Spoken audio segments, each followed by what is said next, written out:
সুদীপাকে বিষ মেশানো দুধ খাওয়াতে গিয়ে ধরা পড়ল আদিত্যর কাছে পরমা। তো হ্যাঁ বন্ধুরা, অনুরাগের ছোঁয়া ধারাবাহিকের আগামী পর্বগুলোতে এমনটাই দেখতে পাওয়া যাবে।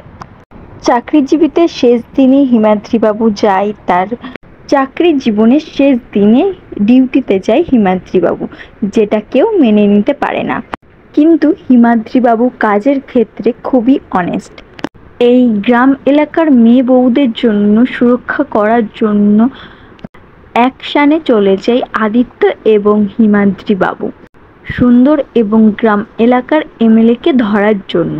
তবে সুদীপা বুঝতে পারে তার বাবার কোনো একটা অঘটন ঘটতে চলেছে।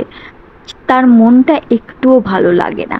কোন দিক দিয়ে গেছে পুলিশের গাড়ি, কোন দিক দিয়ে গেছে হিমাদ্রি বাবুরা, তাই সবটাই জানার চেষ্টা করে সুদীপা। জেনেও যায় এবং ছুটতে থাকে হিমাদ্রি বাবুর কাছে। কিন্তু ততক্ষণে হিমাদ্রি বাবু সুন্দর এবং গ্রাম এলাকার এমএলএর কাছে পৌঁছে যায়, আদিত্যর সাথে ফাইট করে। তবে লড়াই করতে গিয়ে একটা সময় হিমাদ্রি বাবুর গায়ে গুলি লাগে। হিমাদ্রি বাবু লুটিয়ে পড়ে মাটিতে। সঙ্গে সঙ্গে হসপিটালে নিয়ে যায় হিমাদ্রি বাবুকে আদিত্য এবং তার সাথে সুদীপাও। তবে এই সব ঘটনার জন্যই সুদীপা আদিত্যর দোষারোপ করে। কিন্তু অন্যদিকে হিমাদ্রি বাবু তার মেয়ের টেনশনে আরোই যেন শরীরটা খারাপ হতে থাকে।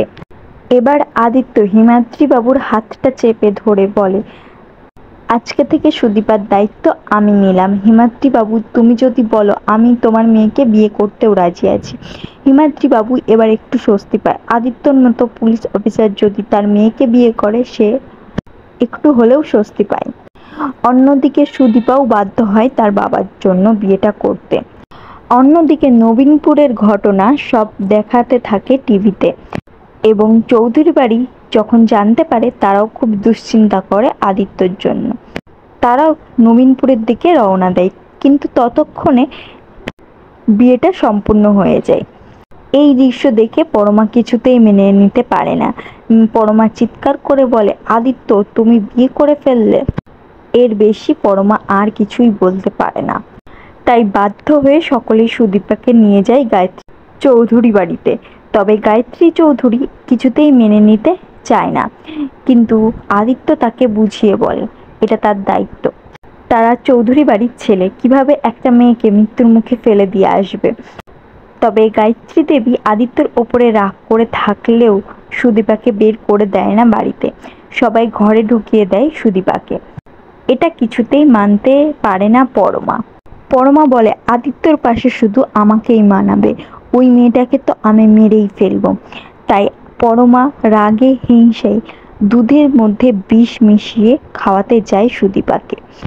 এবং যেই দুধের গ্লাসটা সুদীপার দিকে এগিয়ে দেবে, আদিত্য হাতটা ধরে নেয় এবং বলে এই দুধ সুদীপা খাবে না।